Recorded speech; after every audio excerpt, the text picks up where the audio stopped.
professor of cybersecurity and policy, Department of Computer Science at Tufts University. Data collected from user smartphones and apps tracks where individuals go, whom they are with, and what they are doing. The data is then shared with a vast array of data brokers.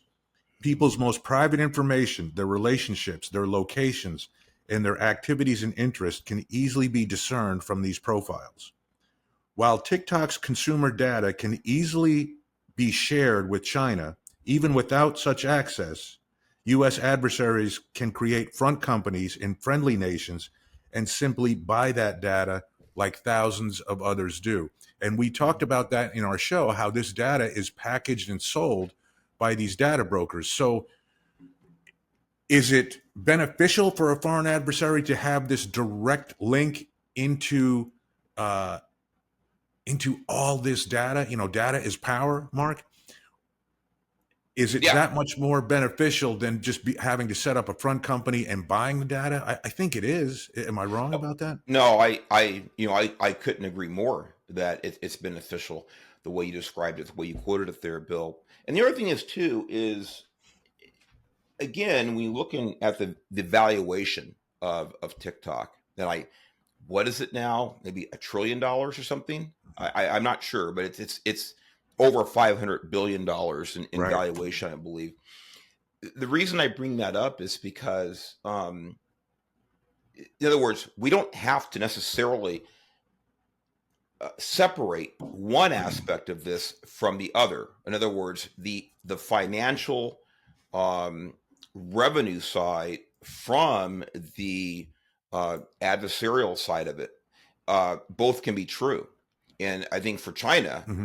and it's I would love to get into this about about ownership of companies and things like this, but of course, China has a financial hand in every single business that is based in China.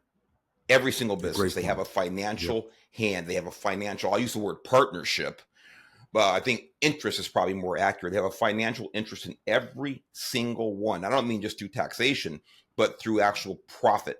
So the fact that there may be a significant financial / revenue interest on the part of the Chinese government in TikTok is really important to consider. It's huge when we're talking about this amount of money. And when you think about the 170 million Americans, that is an enormous chunk of the entire market share of TikTok.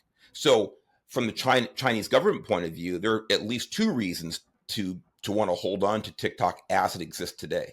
Mm-hmm. And I think, Mark, am I right that Chinese law mandates that if information is requested of these companies, they provide it? I think that's another part of the kind of ownership thing that you're talking about or something. I've seen that in a few places that if that information, like they can't just say, no, we're not going to share that information. It's like, no, you're going to share that information. That's part of doing business in China. If Yeah. we request information, it has to be disclosed. And that is my understanding as well, Bill. Mm-hmm.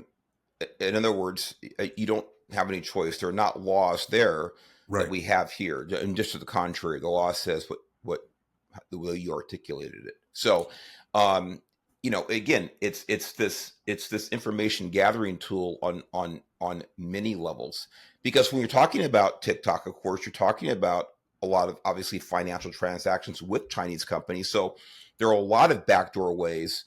They're almost not backdoor, they're almost front doors, but there are a lot of avenues for the Chinese government to use that application to gather information, whether it's strictly for revenue purposes or something more nefarious like cyber warfare. Right. Here's something else that kind of goes to, I don't know, maybe some scary things. And again, Mark, maybe this helps answer that question you had about nine justices being in agreement. According to TikTok, its data collection methods provide access to most content on mobile devices.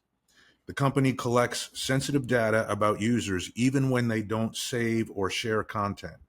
And this is from something that Tulane University put out. TikTok's privacy policy also says the company collects your email address, phone number, age, search and browsing history information, about what's in your uploaded photos and videos, and if you consent, the contents of your device's clipboard so that you can copy and paste information into the app. Mm. Now,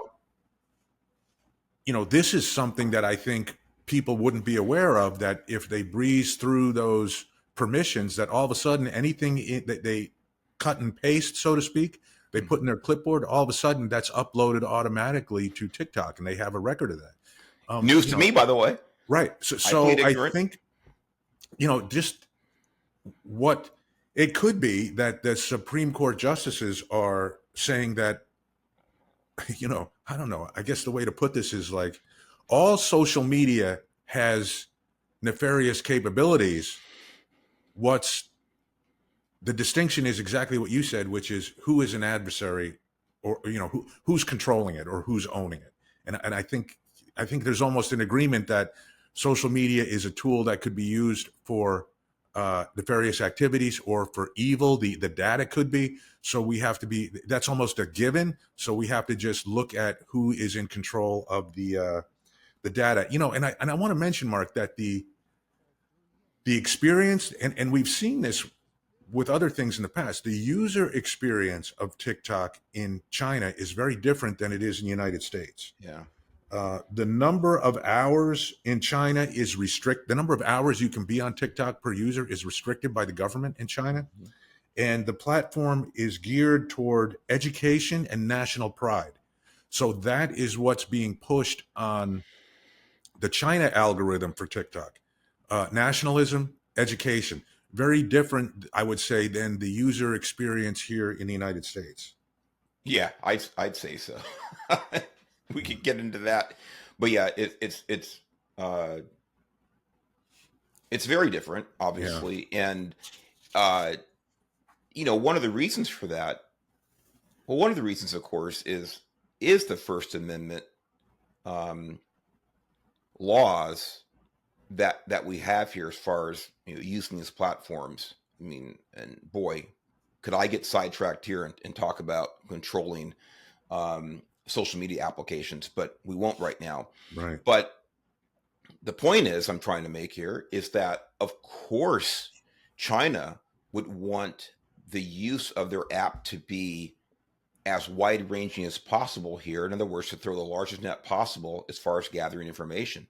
So not so in China, because they want to restrict free speech and they want to keep people in line with their philosophies. Here's a whole different story. They want people to be as freewheeling as possible because, again, it gets more access to individuals and to general activities in the country.